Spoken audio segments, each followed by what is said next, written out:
Good morning and welcome to CECE Congress 2020. My name is Malcolm Larry and I'll be your host and moderator for today's event, which is being broadcast live from Stockholm, Sweden.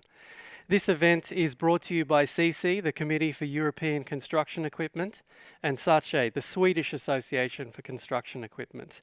And this biannual event this year is a digital live stream due to the COVID pandemic, but it doesn't mean we can't have an interactive and fun event together. So this 4-hour digital live stream is going to have an exciting program covering everything from innovation to regulation. We're going to have top-level speakers that will cover a wide range of expertise and experience. And I'd like to just take a moment to welcome you into the platform. Welcome to everybody who's tuned in today. And I would also like to remind you that today is about us interacting. So we would love to have your questions, comments, and insights as the event moves forward and address your concerns and issues. So if you look at the bottom of your screen, you'll see a chat function. And this chat function is a critical part of the event. And we'd like to begin the day by getting everybody just to go down to that chat function and say, hello from, and tell us where you're sitting. Where are you calling from? Hello from Stockholm. Hello from Brussels. Hello from Paris. Let's get that chat function going. And during the day when speakers are speaking, please feel free to make comments and interact with each other. But most importantly, drop questions to us, which will be sent to me, and I will be able to ask as many of your questions as possible to the experts that we have joining us today. So let's make it interactive, let's address your concerns, and let's have a lot of fun. So just quickly to go through the agenda for today and have a look at what we're going to be talking about. We'll have a welcome from the CECE President, and then we'll move to an industrial recovery plan where we'll sit and discuss what needs to happen, a session where we really want your questions and comments. And then we'll be looking at looking forward to industrial innovation and hearing some really exciting developments that are happening in the innovation side. And then leadership inspirational keynote by David Stolberry. Saw it at rehearsal yesterday. It's fantastic. Looking forward to seeing it again. Then we're going to look at sustainability issues, and we'll have a very special guest coming in from Brussels. We're going to have a collaboration case study between Danfoss and Palfinger, which I think is a really, really fantastic session. Really talks about the power of collaboration to build innovation. And then we'll have a regulatory panel. We'll have a panel of experts talking about what's happening on the regulatory side. Again, we really want your questions and comments for that. And then we'll have an economic focus. Let's see where we're at economically and where we think we're going. And then we're going to end around 12:30. Of course, an event like this is not possible without the help of sponsors, and it's a great moment in time for me to say thank you to our sponsors. They make this event possible. So thank you to Danfoss, Plus One Connect. Thank you to Hammerglass for their support of the event. Check Mobile, really appreciate their support. Configit, also one of our main sponsors. Thank you to them very much. Our media partner is KHL. We thank them for all of their help pre-event to get things moving and get the word out about the event.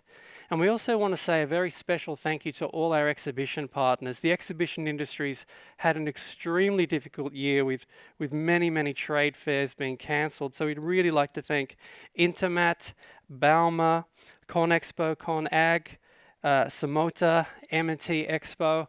We thank you for your continued support, and we look forward to working and collaborating with you again in real life as soon as possible.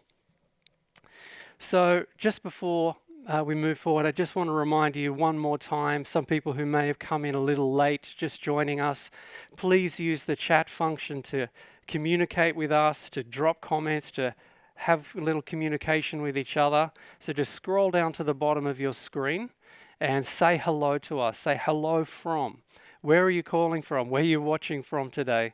Hello from Stockholm. Hello from Germany. Let's see where you're sitting, and let's get this conversation going. So without further ado, I think it's time to introduce the first speaker.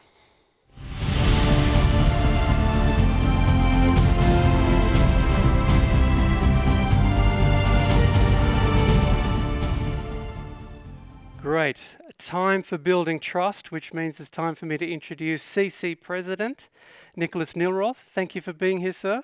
Thanks. And thank you for making sure this event went forward this year. So let me introduce you. Niklas Nillroth, CECE President, also Chairman of the Swedish Association for Construction Equipment, works during the day, has a day job, Vice President of Sustainability and Public Affairs at Volvo Construction Equipment. You've been with Volvo since 1998, held a number of management positions, which has given you some very broad experience in purchasing, supply management, product development, change and project management. Very broad experience there. You have a master's degree in industrial engineering and management from Linköping University. Right. And if that's not all impressive enough, you also sit on the World Green Building Council's Corporate Advisory Board. Very impressive. I'd like to just welcome you, and I'd love to have your opening comments for today. The floor is yours. Thank you very much, Malcolm. And welcome to you all around the globe, because we have a number of participants, not only in Europe, but all over the globe today. I hope that you all stay safe in those difficult times. When we first started to plan for this Congress in Stockholm, I think it was about 2 years ago. Of course, we didn't have a clue about the pandemic and the world that we are experiencing today. We actually planned for something more agile and more flexible, perhaps more interactive than our regular congresses that we have held for a number of years. But of course, we didn't know about this fully digital approach that we're experiencing today. Of course, there are some pros and cons with this. I would really like to show the wonderful city of Stockholm that you got a glimpse of here in the introduction. But of course, we will reach more people, a broader audience with this new technology. I know that we yesterday had more than 500 people, 500 participants registered for this Congress, and that's really, really great. That's more than double the usual number of participants. By that comes also that some of you probably are not that familiar with the CECE Association. So I would like to start with a short introduction video about CECE. Buildings and infrastructure connect and serve people all over the globe. Without the right equipment, construction companies wouldn't be able to build houses, offices, roads, bridges, railways, airports or wind farms. Governments wouldn't be able to respond effectively to natural disasters, and economies worldwide would flounder. Since we were founded in 1959, we've been the voice of construction equipment manufacturers in Europe. Our mission is to ensure a fair, coherent and business-friendly regulatory environment, both within the single market and globally. We collect the views of our members to identify industry needs that we then present to European legislators. Today, our sector is thriving as investment in housing, buildings and infrastructure in Europe continues to grow at a pace. Made up of around 1,200 companies, the sector employs more than 300,000 people. And while over 60% of construction equipment manufacturers are small to medium enterprises, they're responsible for 20% of all global production, 26 billion euros worth of exports, and have a combined annual revenue of approximately 40 billion euros. Our sector is also highly innovative. Productivity, environmental sustainability, and operators' safety have always driven that innovation. For example, modern machinery technology helps process waste material into products that can be reused directly on site, contributing to the EU's target to reduce demolition waste. Outdoor construction machines are now quieter to operate, minimizing their impact on citizens. And emissions of nitrogen oxides, hydrocarbons and other harmful pollutants from new construction equipment are at their lowest levels ever. The digital evolution of the construction sector is taking that innovation further, with smart machines now a regular feature of increasingly connected construction sites.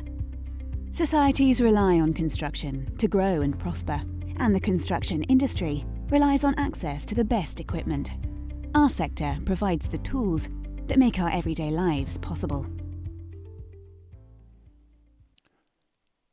It's an honor to represent such an impressive industry.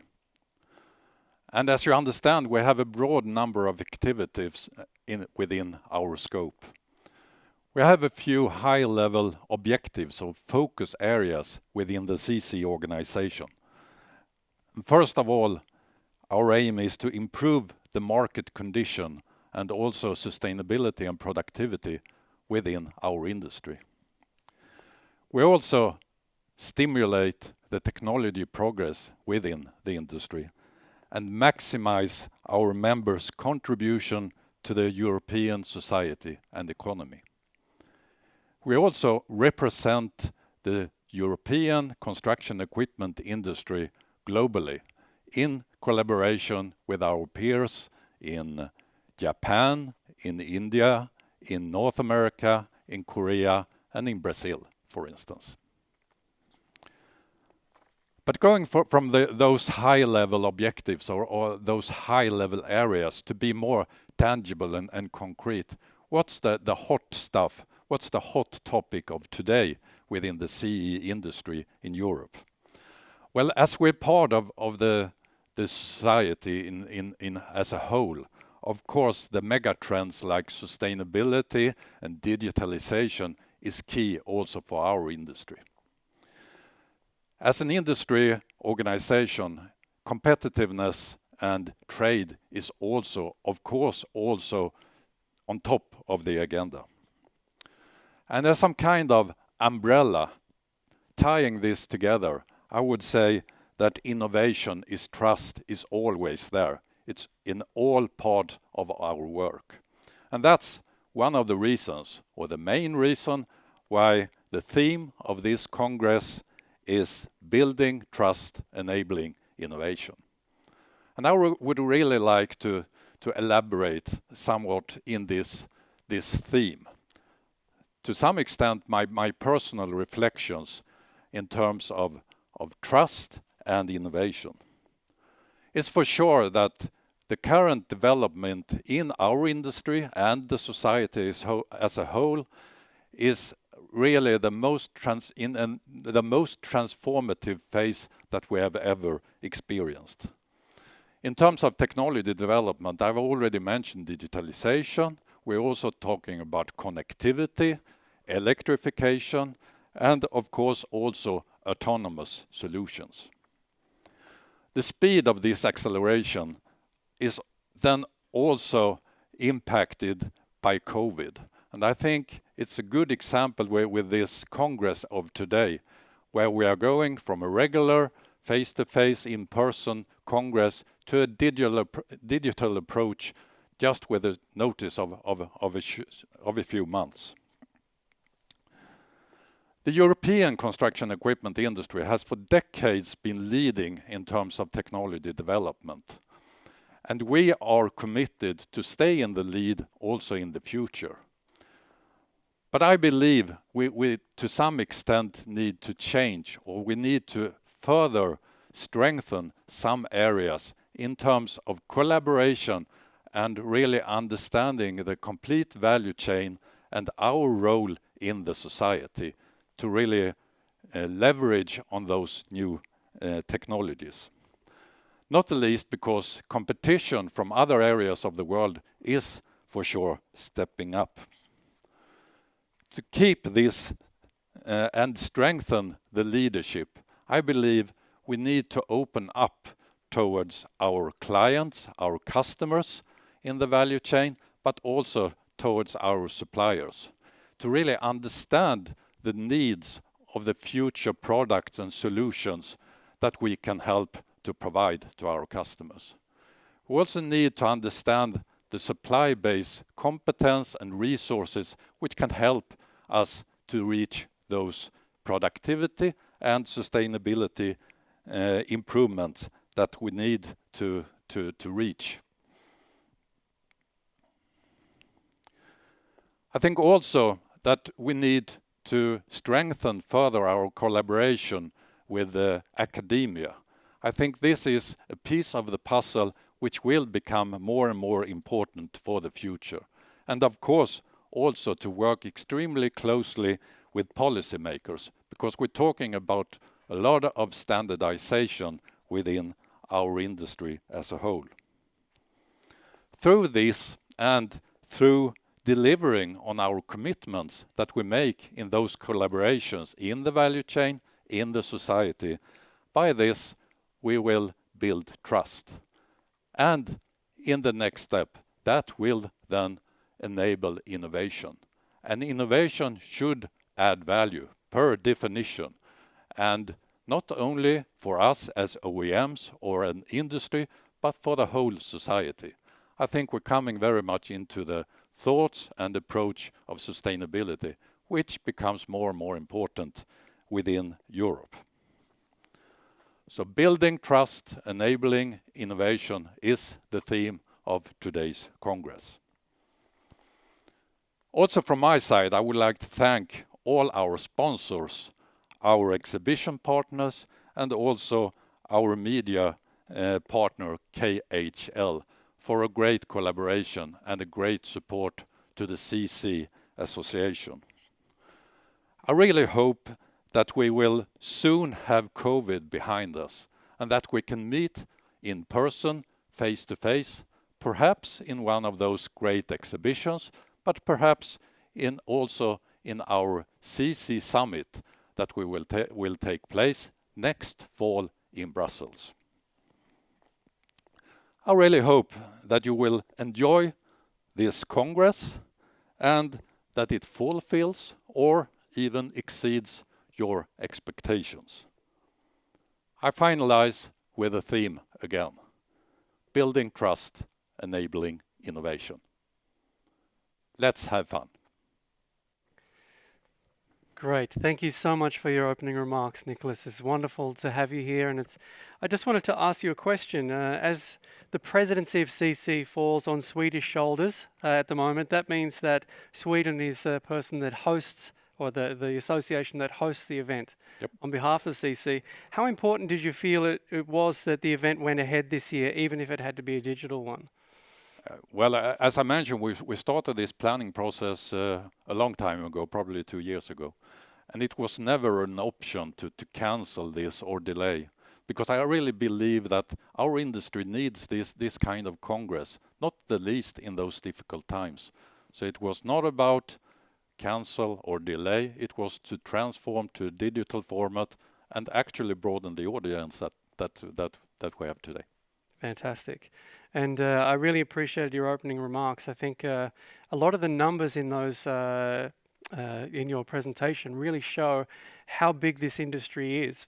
$26 billion, it's a huge industry, and it's one that I'm sure is going to rely more and more on people and associations like yourself to help them through this crisis. So thank you for your opening remarks. I really, really appreciate them. And now what we'd like to do is to move to the next section. So we will now move to a section where we're going to be talking about recovery, and we really want your questions. So if we're going to have an industrial recovery plan, what would be your questions that you would like to ask the guests? Let's go to that section.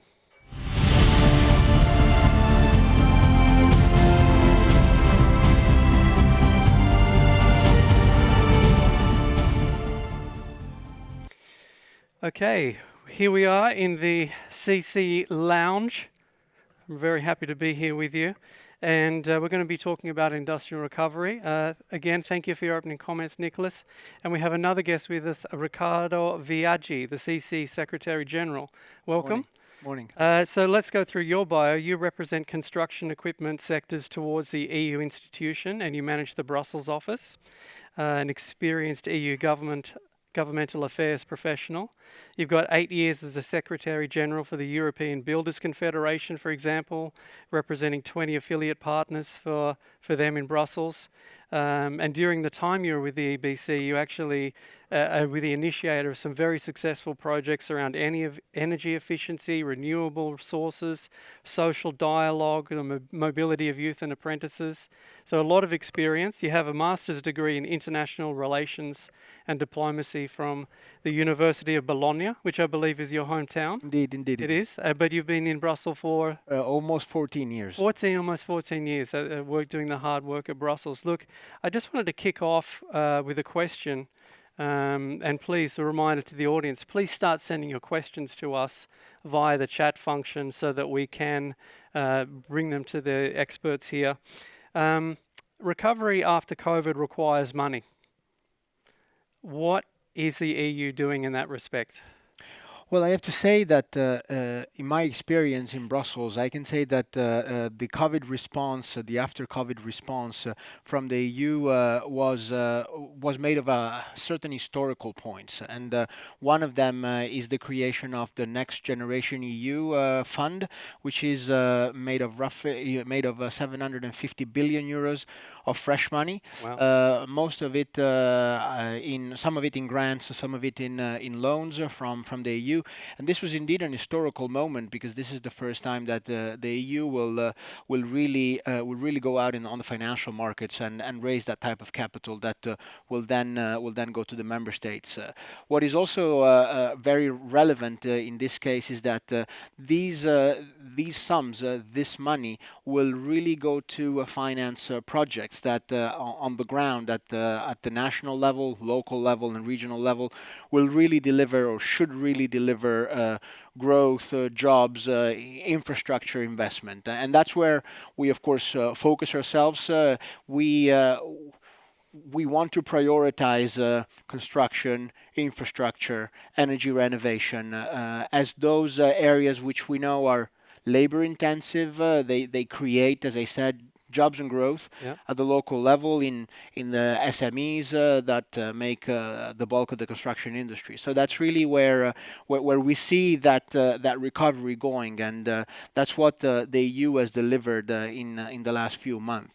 Some tweaks are still to be made to the Next Generation EU program, which is somehow also known as the EU Recovery Plan, but the historical moment is there. So I think that the EU has proven to meet those historical demands that COVID brought to us. Yeah. And that of course, investing in infrastructure has that domino effect of creating many jobs and opportunities economically down the line. Indeed. It is exactly what we know. The construction industry is an impressive value chain made of so many actors.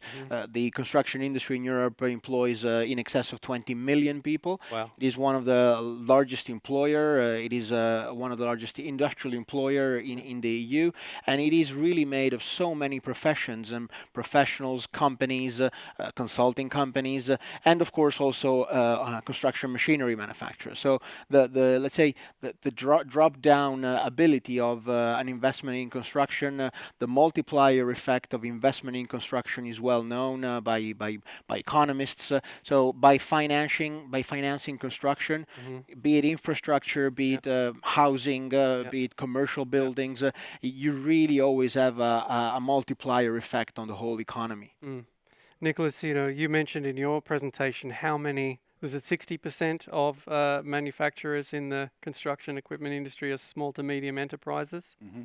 How important is it to them to have that kind of support? I believe it's extremely important, because we have experienced an extremely tough period now, of course, with the COVID. Yeah.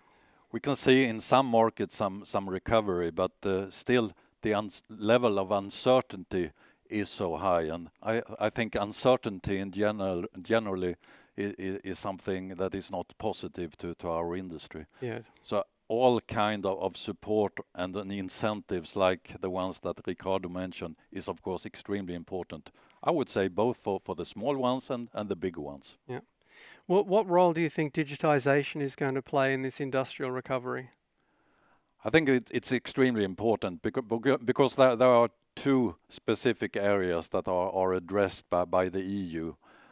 It's climate, that we all know about, the sustainability dimension, but also then digitalization. Digitalization is of course something that is important for our global competitiveness from a European point of view, but it's also will bring us a lot of opportunities to improve our productivity, to improve our sustainability in our industry. So it's extremely, I would say it's extremely important. Extremely important. What is interesting is that, let's say, the EU, the European Commission calls them the twin transitions, so the digital and the decarbonization, the sustainability transition.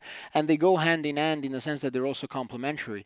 We really like to say that digitalization in itself is not a goal. It can only be a means to an end.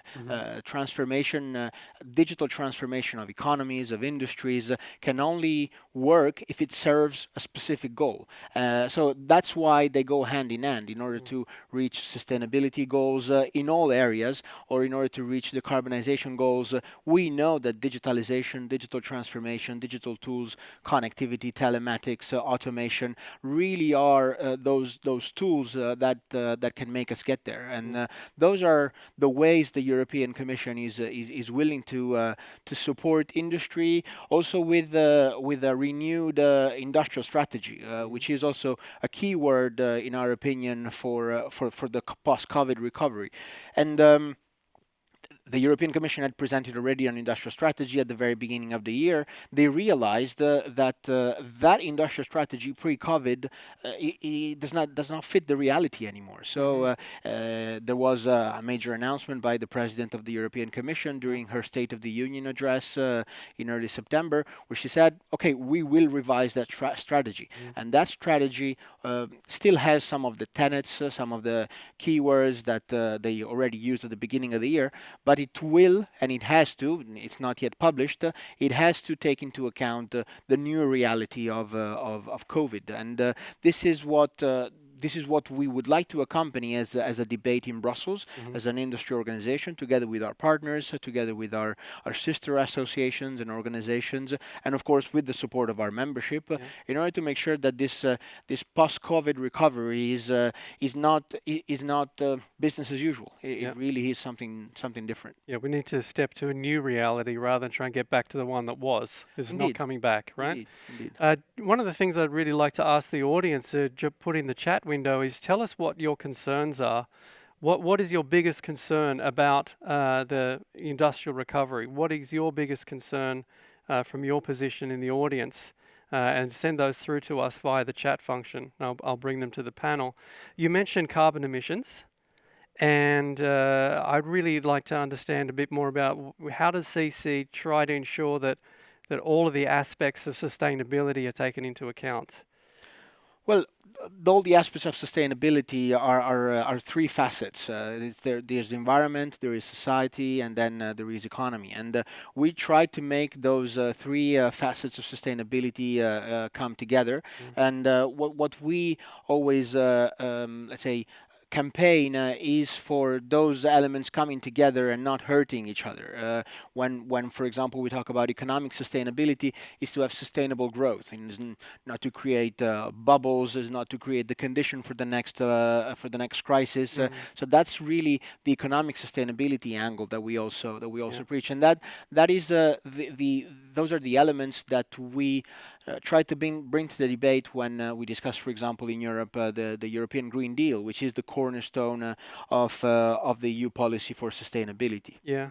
Do you have a comment as well? Well, of course, exactly what Ricardo says. It's important to have a holistic view when we're talking about sustainability. I think some people believe that sustainability is all just the environmental dimension, and we're talking a lot about decarbonization. Of course, it is important, but we need to keep in mind this balance that Ricardo mentioned.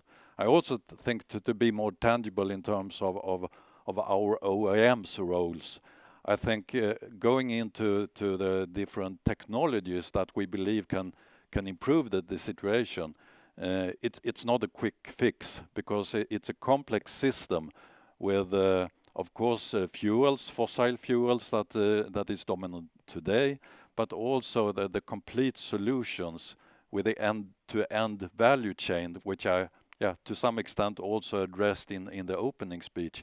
We need to understand this whole value chain and improve all the steps to be able to decarbonize in an efficient way. Because again, we need to do this at the same time that we are improving productivity and keep our profitability within our industry. Fantastic. We had a question from the audience, actually, Ricardo, and I wanted to jump to it because I think it's one that's quite interesting. The question is, we all agree on what you said. It's just an opinion. Is it just an opinion, or have we some concrete decisions, numbers that the EU has decided to dedicate to projects that will be spent in the fields that concern our industry? Or should this be decided by local governments? I would say the latter. It should be decided by the local government, not only because I believe it should be, but because that's actually the way the European Recovery Plan is structured. The EU, as of half of October, mid-October, is going to receive from the member states those projects. And together with the project, there is a strategy how to spend money. Money is being allocated in different ways to different member states, according to the way and to the, say, the scale they were hit by COVID, so because this is the post-COVID recovery. So those projects are decided at national level, in bigger countries, of course, even at local level, regional level, depending on the setup of each member state. But this is being done at the least at national level, in certain countries at local level. So the projects will come in with that angle in mind. So this is also one of the, in my opinion, different ways of seeing these projects. These can really be only national projects. They don't need to have a European dimension. Of course, there are certain infrastructures which the EU is developing, which have a European impact. The TEN-T, the transportation network corridors for rail, for freight. Those are very important infrastructure projects at European level. But all these projects, of course, have to have a local flavor in order to be financed by the EU. That's the philosophy of Next Generation EU Fund. And then the next question was actually around digitalization, and I wanted to jump back into digitalization because I think it's a recurring theme in today's event. But would digitalization not incur additional cost in this period of pandemic where cash is king? Would companies be ready to invest in digitization? Well, I think they have to. They have to be ready for these investments, and we know that market uptake is the blocking factor. We're not talking about technology availability. The technology is out there. Of course, it keeps evolving. It is a mind shift. Mind shift requires leadership, and then we also need, let's say, human resources investment. So that's the type of cash, let's say, cash-intensive investments which would be needed in order to change a company culture, the company business as usual kind of setups. Those are the difficult things. But I think there's no turning back. So actually, some believe that a crisis is the best moment to invest in how to get to the next growth cycle. I believe, and I would like to encourage the companies to do that. Maybe also through the help of some of the European funds, or national funds, which are out there. I really would like to add or underline what you say about the competence shift. Yes. Because this is really one of the keys for the coming decade. It's almost generational, isn't it? Right. It's a generational shift that needs to happen in the industry. So it's a must to be able to really leverage on the digital new environment. But also I see this as a great opportunity. Because we need to step up in terms of attractiveness within our industry. We need to attract new employees, not the least from the next generation, and more women as well, I believe, is important within our industry. Absolutely. And we have a comment from Jean-Francois in Belgium. Digitalization is the answer to another aspect of sustainability, which is the coming shortage in labor. We have more and more people needing infrastructure and less people ready to work in construction equipment and job sites. Digitalization is a key to sustain growth. So I think he's reflecting what you just said, correct? Very much, yes. Very much. Any comment on that? Well, yes, in the sense that this is exactly the point. We have a societal challenge, which is aging of the population, and by consequence, Hmm. aging of the working Yep. population. In certain countries, the vast majority of the small and medium construction businesses are owned by people who are very closely nearing their retirement. Hmm. There are no succession plans. There are no new small business owners taking up the challenge and taking Yep. up the business. There's going to be a hole at some point. Yep. It is already digging Yeah. Yeah. itself, and I think that I personally believe this is one of the most relevant economic challenges that the EU is not facing. Mm. We are, of course, facing when we need to face the climate challenges and climate change, but we're not facing the demographic change. Yeah. And in a labor-intensive industry like construction, Yeah. this is felt so much more. And of course, automation of machines is coming, and it's going to somehow fill that gap. And certain countries, not in the EU, but certain other regions of the world, have already pushed that top down. We're Hmm. not going to have workers, so you need to automate. In Yep. Europe, we need to be doing the other way, because politics and politicians are not tackling that the way they should, in my opinion. Mm. Interesting. And I think, as well, every industry that I go and host conferences for, it's the same thing. If we don't digitalize, we will not attract talent. Mhm. Talent is moving towards technologically based industries, or industries where there is a lot of tech and a lot of possibility for development. So definitely that generational shift, getting the people to be thinking about the construction industry as a viable career Absolutely. path, we And need to digitize. the point about image and reputation of the industry is a key concern that with our partners from the construction value chain, even in Brussels, so the Contractors Federation, the SME Federation, the Architects Federation, Mm. we all work together in what we call the Construction 2050 Alliance. Mhm. And one of the key goals of this alliance is, of course, to weigh a bit more in some political decision together towards the institutions, Mm. the regulators, but it's also to really improve the image of our industry next to other industries which are able to recruit youngsters, successful youngsters, much better than us. Yeah. There's a question about R&D. So would equipment manufacturers be going ahead with their R&D projects in 2021, or would these projects be pushed back 1 or 2 years? You're in touch with a lot of these manufacturers. What are you hearing?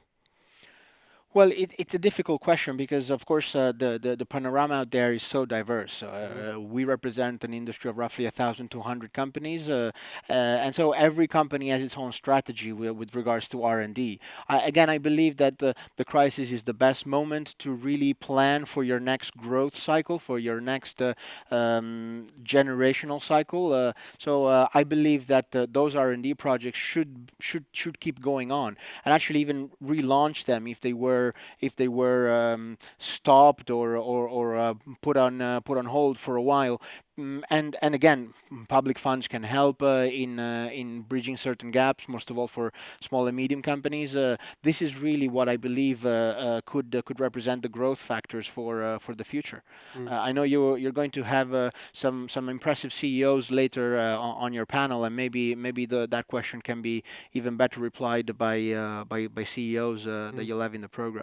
Just one quick question. We've only got about a minute and a half left, but if data is the new oil, what is the EU doing to reap the benefits of industrial data? Give us a quick picture. This is very important. It's part of the industrial strategy that I mentioned before. The EU is realizing that Europe has almost completely lost the battle for business to consumer, for personal data. We all know those American platforms, some Chinese platforms are coming on to the market. But what we know is the success factor of EU is manufacturing. We Mhm. still are a manufacturing powerhouse, and Right. those business to business data, which are created in an industrial environment, still have a huge potential for growth. They can really be easily monetized if they are better exchanged with certain policies, with certain, let's say, rules. And so the EU is actually investing in what we call digital industrial platforms. Fantastic. This is part of the Digitizing European Industry initiative. And finally, last but not least, they also came to understanding that construction is full of data, is full of potential data, which is not widely used. So in these B2B environments within the construction value chain, they're financing an action in which CECE is deeply involved in order to create this digital industrial platform, which are very large common data environments where data can really be easily exchanged, keeping certain rights only to the data owner or the data originator, but still being able to spread that data, to share that data more widely and create value for everyone. That's fantastic. Look, it's been a fantastic discussion. I really appreciate your comments. I think we can really see the role that CECE and the local versions of CECE play, like the Swedish Association of Construction Equipment, are going to play in this industrial recovery. And I'm sure that, as we're talking today about building trust, enabling innovation, that gentlemen like you are going to be certainly a really big piece of the puzzle. So thank you for being here. Thank you. Thank you, Ricardo. Thank you very Thank you, much. Niklas. Thank you. And now we will take a short interval to have a message from our sponsors.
At Hammerglass, we combine our engineering skills with our uniquely coated polycarbonate, 300 times stronger than ordinary glass.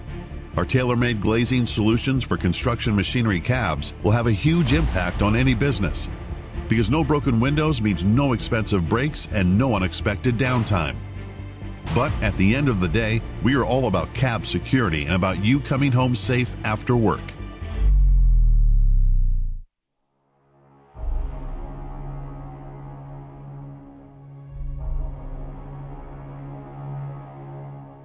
Welcome to Hammerglass Proving Grounds.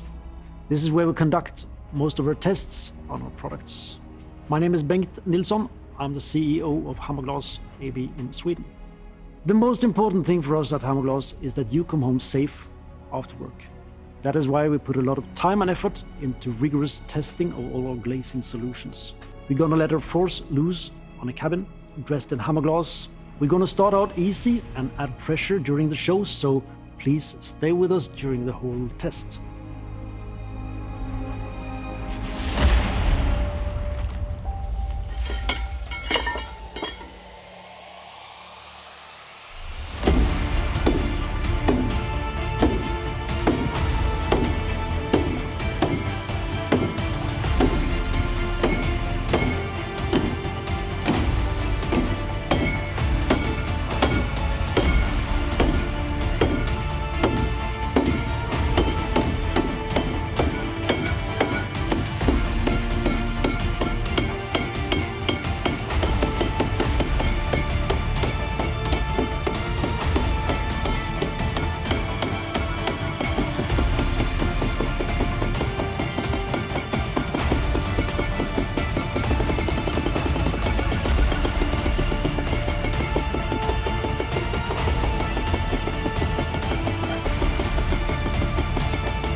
Okay, welcome back to the CC Lounge.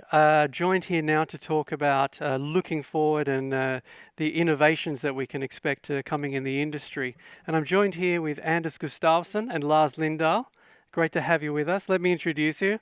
Anders Gustafsson, CEO of Ecolog Sweden, and started his career in the telecom and mechanical industry before falling in love with the forestry sector. I know you have a great passion for the forest. As CEO of the Brooks Group, he worked with wood processing, bioenergy and bulk materials, moved to Sales and Marketing Director for Korsnäs, where he worked with renewable and sustainable fibre-based packaging with a turnover of 1 billion euros. Very, very impressive. Today you're the CEO of Ecolog Group, which has 140 employees and a 70 million euro turnover.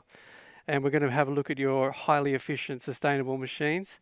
Lars, welcome to you as well. Thank you. I'll introduce you in more detail in a few minutes, your CV. But today we're going to be having a look at a presentation you've got about the innovations that you've made with your machines. Yep. And how they can help with sustainability issues. So I would love it if you kicked off with your presentation and showed us what you have. Thank you, Malcolm. Really nice to be here. As you said, I will talk a little about Ecolog and the forestry of tomorrow and the opportunities and challenges.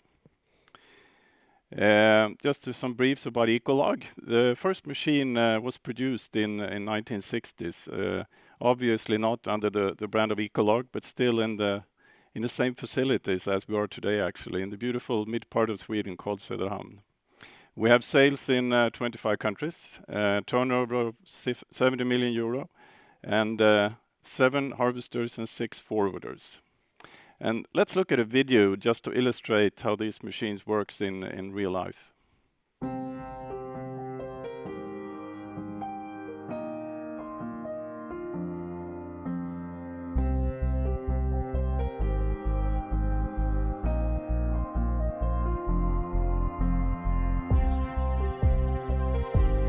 Pendelarmarna, det är ju en stor sak när du går från ett annat märke att börja med. Men kommer man in i det och man lär sig det där, så då har du ju en oändliga möjligheter att kunna klättra i besvärlig terräng. I väldigt snårig och tät skog så är den extremt smidig. Man kan nivellera den i sidled och snirkla fram mellan träden.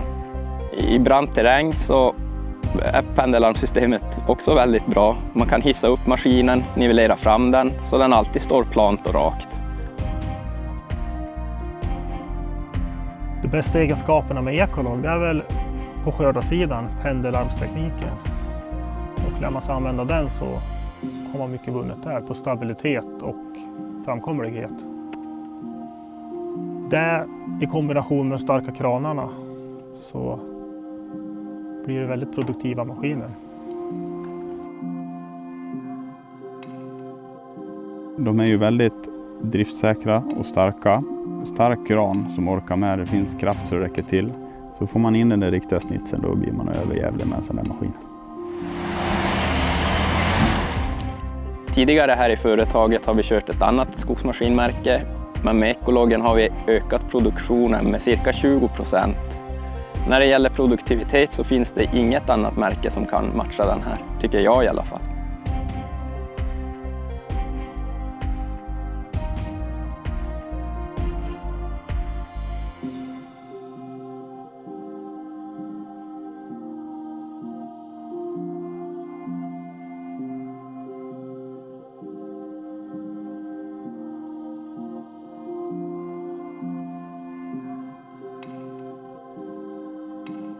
Till er andra maskinförare så tycker jag verkligen ni ska ge Ecolog en chans. Prova en Ecolog alltså. Ni kommer inte att bli missnöjda.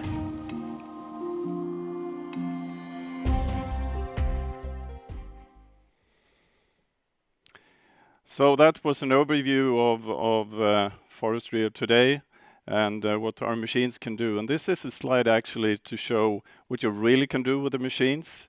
And these are the pendulum arms enable unique features. And this is another slide that you just show you what you can do. And now you ask yourself, is this a yoga session for forest machines? No, it's not. These features are really good for mainly two things. Enables the machine to maneuver in a terrain which is not possible with other machines. It just make the machine more efficient. You can reach trees thanks to the pendulum arms. Also, you minimize ground pressure, which is a really important part of a sustainable future. So in essence, the pendulum arms is the unique feature. We have a really strong crane. The machines are powered by Volvo Penta, which gives reliability, strength, and responsiveness. And they're really easy to serve, which optimize the uptime in the machine, which is essential in our business. Let's spend just a half a minute of looking at the digital forestry and the development the last 100 years. Let's say we can call it from handsaw to the cloud, and let's illustrate that with a movie.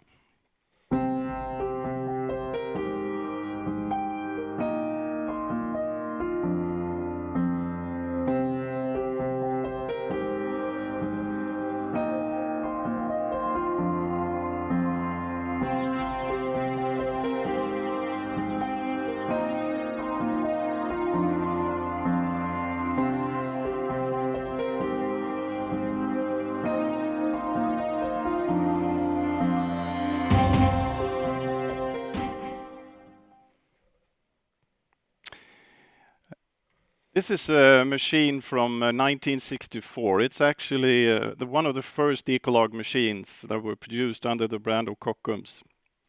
This is a machine that pulls trees from the forest, and I can assure you that the driver is not looking at the touchscreen.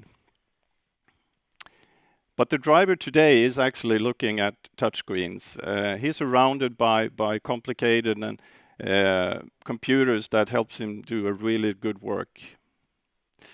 What is maybe even more interesting is if we look to a Swedish sawmill today. Let's say the sawmill has a customer that has a huge building project. The customer sends a request to the sawmill with certain specifications on the products. The sawmill has access through, let's say, 50 to 100 harvesters in the near area. This is connected through the cloud that in Sweden is called biometria. The sawmill can access and decide which machine can perform the best job to provide the products. A digital file is downloaded and the machine is producing logs according to specification. The location of the logs is sent to a forwarder who pulls and transport the logs to the roadside. The location is sent to the truck driver who transports the logs to the sawmill. The sawmill processes the product and deliver the requested product to the customer. And even if we're working in the forest, the sawmill has complete overview and can watch the production process online in real time. Let's finalize this with some challenges and opportunities in the forestry. Over time, the demand for fiber-based products will increase. The number of fiber-based applications are increasing. You probably all know that paper, packaging, construction, furniture, and bioenergy, fuel, board today are standard products from the forestry. What's also coming is chemicals, clothes, and food. And you say food from forest? Oh yes. You're looking at retrieving protein from bark and much more. So how does this add up? That's a good question. Let's have another example from Sweden. Sweden today harvests approximately 90 million cubic meters per year, which, by the way, is 90% of the growth in the forest each year. The increased demand is environment, another 9 million, new products, another 10, pulp industry, another 8, bioenergy, another 25 to 50. So, at best, the supply would be 100 million cubic meters. The demand will be 150 to 175. That's one challenge. And on top of that, this is long-term applicable on the global forestry industry as well. So if we summarize this, automation and decreasing of man-hours will absolutely continue, as in all industries. We need to focus even more on sustainable forest industry. We need to utilize more of the tree. And we need to plant a couple of trees for each harvested. And on the slide you can see China and India. And when they start to utilize fiber-based products, the same we do in the Western countries, well, the challenge is increasing. So you can say, in essence, that the race for the forest has just begun. And it's really nice to be on the right place in the food chain, producing sophisticated, modern, high-end yellow forest machines.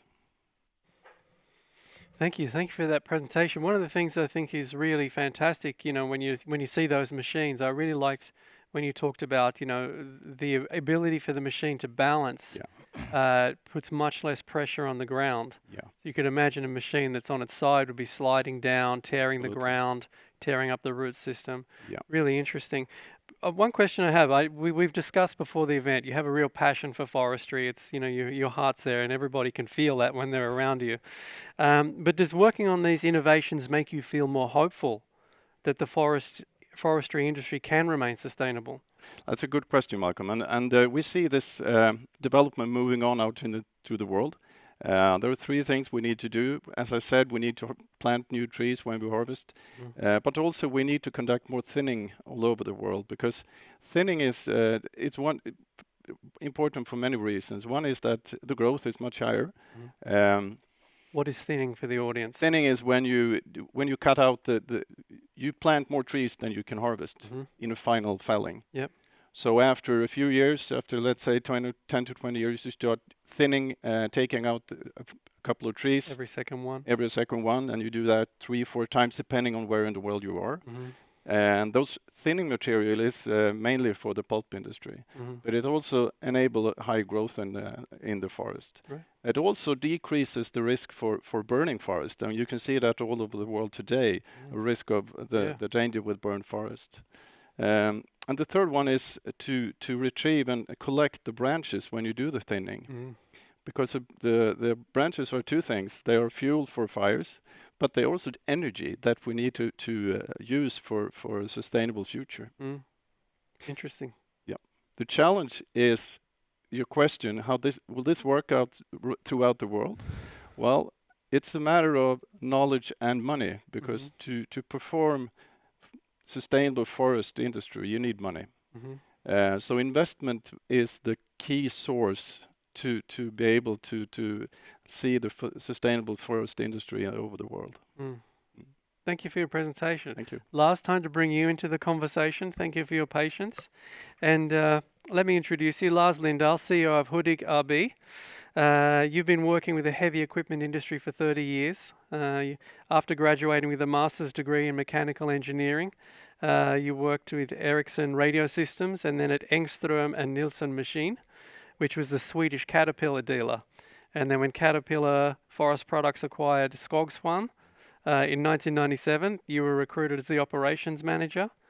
You moved up to the managing director in 2002 and oversaw the ownership transfer of Skogsvan to Ecolog. So you gentlemen have quite a history. Yeah, we do. Known each other for a while. Yes. Yeah. Great. And since 2004, you've been the CEO of Hudig Group with company representation in Finland and the US. Correct. I know you have a presentation for us as well, and I think it's a great time for you to jump in and get started and show us what you're doing on that side, your innovations. Thank you, Malcolm. Before I get into my subject for today, I would like to start with a video to introduce Hudig and specifically our Hudig products. It's a video that will show some typical Hudig applications.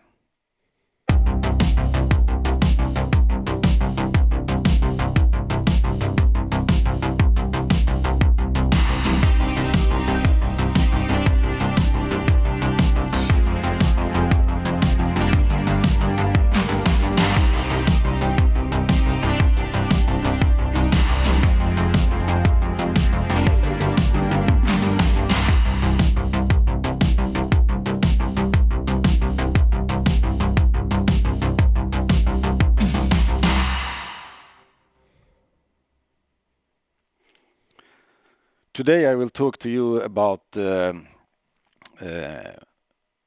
our full hybrid, which we call Tygon. The question is, why did we decide to go for building a full hybrid? Some years ago, we made a strategic decision to develop a new product, a product that would minimize the environmental impact. And of course, focusing on reducing emissions, we wanted to reduce noise, and at the same time, we wanted to improve performance. Of course, we started looking at electrification, but keeping in mind the customer needs and also how our products are being used, as you can saw in the video. We understood that that would be a very difficult task for us. Let me talk a little bit more about our products. We produce products for 3 different segments. We call them city, cable, and rail. City being a service machine that's being used in city areas by municipalities. A very flexible unit, a machine that can load trucks in the morning. It can be used as a service machine on construction sites during daytime and snow plowing in the evening. Then we have the second segment, which is cable. The cable machine is a machine which is equipped with a mobile working platform. We call it lift. And with the lift, you can access 22 meters up in the air, working on, for example, power lines. So these machines are typically very, very far out in the forest, working on maintenance and building power lines. And the third segment being rail. The rail machine is equipped with another attachment, which we call high rail. And with that machine, with the high rail system, we can go up on the rail and drive along the rail and perform different work tasks as we go. For example, brush cutting, changing sleepers. We can even work on the overhead contact lines, even inside tunnels. And in all these situations, it's very rare that we have access to electrical power. So that's the time where we understood that we cannot go for 100% electrification. We rather go for a hybrid solution. So how does our hybrid system work? I will share a short presentation with you, and you see a machine from above, and our machine is actually able to run on power from the diesel engine, or power from the battery, or from power from diesel and battery together. And it can actually also be connected to an external power supply. In this picture, you also see 7 EMGs. EMG stands for electrical motor generator, which means that these components can work as an electrical motor or an electrical generator, depending on the power flow, the direction of the power flow. You can also see that 4 of the EMGs are actually connected to the final drives, one at each wheel. And this means that we can individually control the speed of each wheel. You can also notice that there is no mechanical connection between the diesel engine and the wheels, which means that independent of the transportation speed, we can run the diesel engine at the sweet spot, meaning that we are running at the RPM with the highest efficiency, the lowest fuel consumption, and the lowest emissions. When we get to steer with the machine, we also measure the steering angle in the articulation. And by doing that, we can control the speed of the wheels. So in this example, we slow down the wheel speed on the inner wheels, and we increase the speed on the wheels on the outside. This we do because we want to eliminate tires rubbing against the ground. And another feature is that if the operator, for example, is out snow plowing and push the bucket or a snow blade hard into the ground, the front wheels can come up in the air. So we only have the rear wheels in contact with the ground. In a conventional machine, the machine will go straight forward. in our situation, the right hand wheel will still be going slower, and the left wheel will be going faster. So the machine will anyway be turning to the right. So that's a big feature. The third advantage with this system is if one of the wheels will start to slip, the torque will immediately be transferred to the other wheels with grip.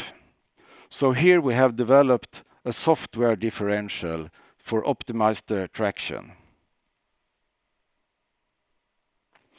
This picture shows a machine in the power mode. This means that when we use an application which are demanding a lot of power, for example, snow plowing, we are running the machine on the diesel engine, consuming basically 100% of what the diesel engine can provide. If we run into deeper snow or we go uphill, the machine starts to slow down. Then we can add up to 30% additional power from the battery package, so we can maintain speed and productivity. So this is one way to actually have additional power available. When we have gone up the hill, on the other side, of course, we come to a downhill, or we can brake the machine. We brake with the service brake. Every time we brake, as long as we have capacity in the battery, we will actually use an electrical brake. Of course, there is also a mechanic brake available when needed. But in this case, the EMGs out at the final drives, they will be working as generators, so they will actually be charging the battery and slow down the machine. So this shows how we can also regenerate energy. And finally, I want to show this picture when we operate the machine in EV mode, electrical only. In this situation, we take the power from the battery package, or we could also take it from an external electrical power supply if we are on a static work site or very limited movement on the machine. So here we still have full access to all hydraulic functions and the transmission at full capacity. We have no fuel consumption, we have no emissions, and we have no engine noise. So this shows some of the advantages that we can solve at the same time as we minimize the environmental impact. And I will actually wrap up my presentation by showing you another video. It's a video from a test drive with one of our test operators in one of the prototypes. Thank you.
When driving Taigun, I feel in full control. I can put the power where I need it, and it's quiet yet really powerful.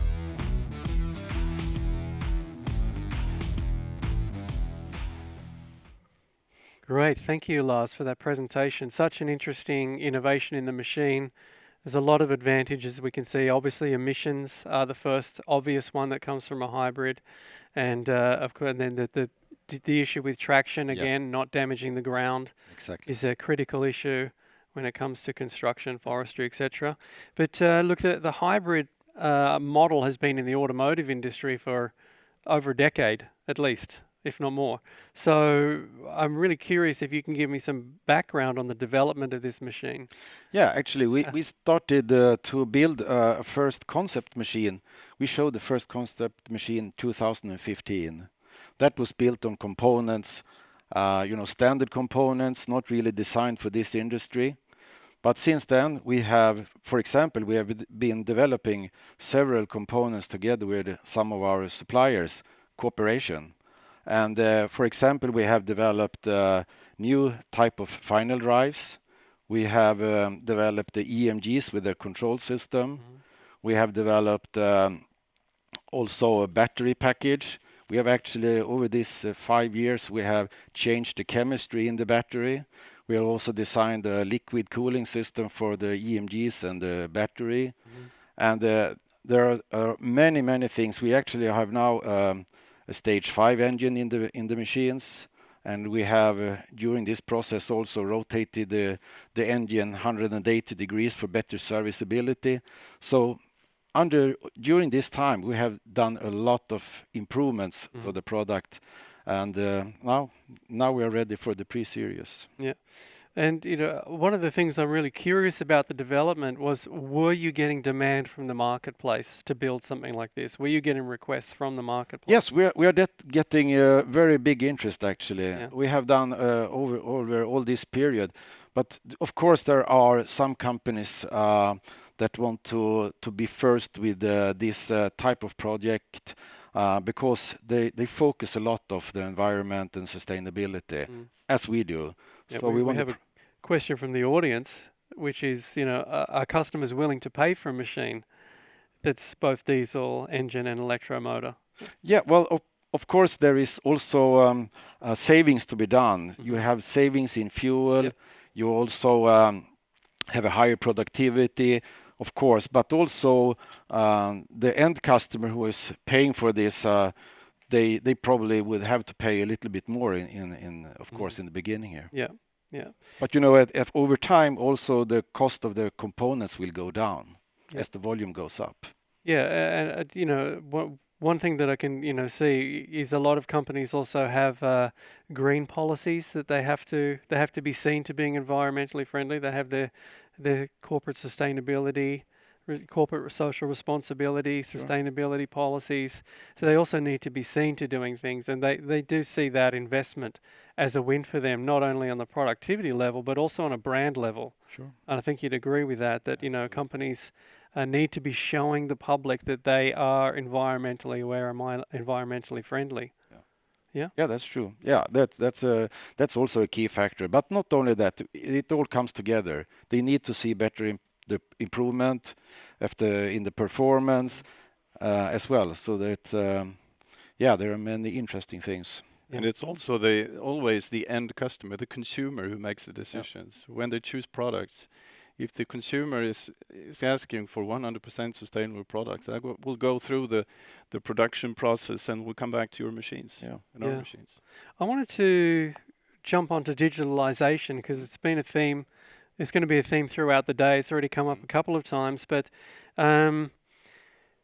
we can see that the role of the forestry worker clearly involves getting closer to working with technology all the time, from the saw to the touchscreen in 100 years. Yep. Amazing. So will this require a lot of upskilling in the industry from your perspective? Upscaling and upskilling. Upskilling. Oh yes. Yeah, more skills, bringing both an opportunity and a challenge. It's because it requires the same skills from a forest employee as before, but they also need to have a feel for digital solutions. Mm-hmm. But what we are working with is actually, the mechanical development is come so far, so it's difficult to make huge step on the mechanical solutions. Mm-hmm. So we really need to find new digital solutions, and those will be designed to help the driver, not to make it difficult for the driver. We need to help the driver be more efficient, to create a better working environment. Yeah. So I think it's misunderstanding that digital solutions will demand more from the from the people, from the employees. I think it's the other way. We need to help the employees, the drivers, to make more money for their employers. Yeah. Yeah, and I think one of the other things that sort of came to my mind when I saw your videos and your presentations is, quite often people think about sustainability. They think that technology is the problem, when and technology and manufacturing, everything is the problem in sustainability. But we can clearly see with these solutions that technology can solve sustainability problems. You need to look at it from the customer view. Is the customer interested in digital solutions? No. The customer is interested in getting a more efficient machine, helping the driver, helping the end customer to make good decisions. So it's about helping the customer to make better solutions and better, more efficient machines. Yeah, it seems to me that the Swedish, Finnish manufacturers of these machines are on the leading edge of these sustainability innovations. Would you agree with that? Absolutely. I mean, in the forest industry, both sustainability and in the forest industry, northern countries are leading the way in development, and also in sustainability. I think because it's a process to understand and get the investment, get the funds to work with the sustainability. Absolutely. Yeah. What do you think? Yeah, I agree, and I will come back to the question you asked about digitalization. I actually think that's a good reason for us to attract young people, because that's what the young people want to work with. They want to be working in a machine that is actually advanced. They're used to playing video games, and they are skilled just by sitting in a machine. They can operate the machine very easy. So I think we have an opportunity to attract people, young people, to this business, this industry in the future. Fantastic. So last question to both of you. Quick roundup here. Is the hybrid machine viable for forest work? Absolutely. What we will see in the near future is that we will regain energy from crane movements and so forth. The problem for the forest industry, the remote sites. So that will be a logistic challenge. We need to move energy logistically to the battery in the forest. So I think that's a logistic challenge, but it will happen. It will happen in some way. I think there are some opportunities, as Anders says, but also, for example, the electrical driveline.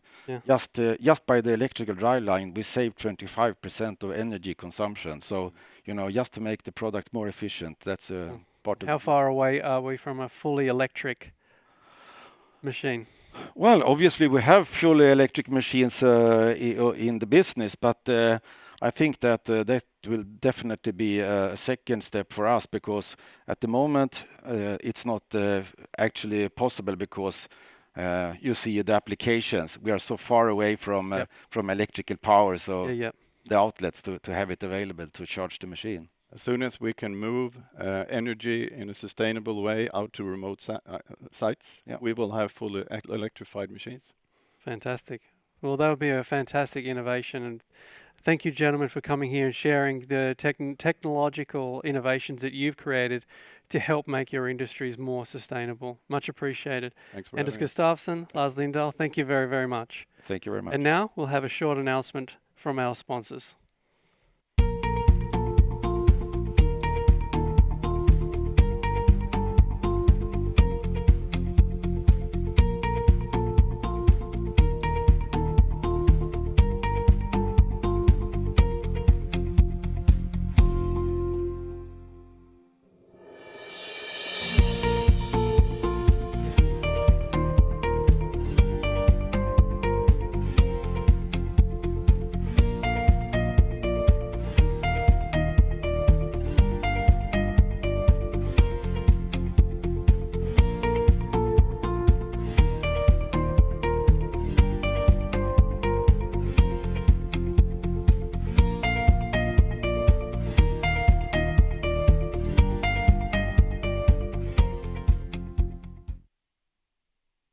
In industries where mistakes can be very costly, it's important to get things right first time. But when there are thousands of different option combinations, creating millions of buildable configurations. It becomes very hard to manage. Configit's patented virtual tabulation technology brings order to this complexity. Virtual tabulation compiles every possible configuration scenario and then compresses that data into a very small file so that it can be used by everyone on your team. Sales can create quotes quickly and accurately from practically anywhere. For manufacturing, service, and engineering, it means less costly mistakes, more efficient service, and faster time to market. Say goodbye to incorrect configurations and hello to virtual tabulation from Configit.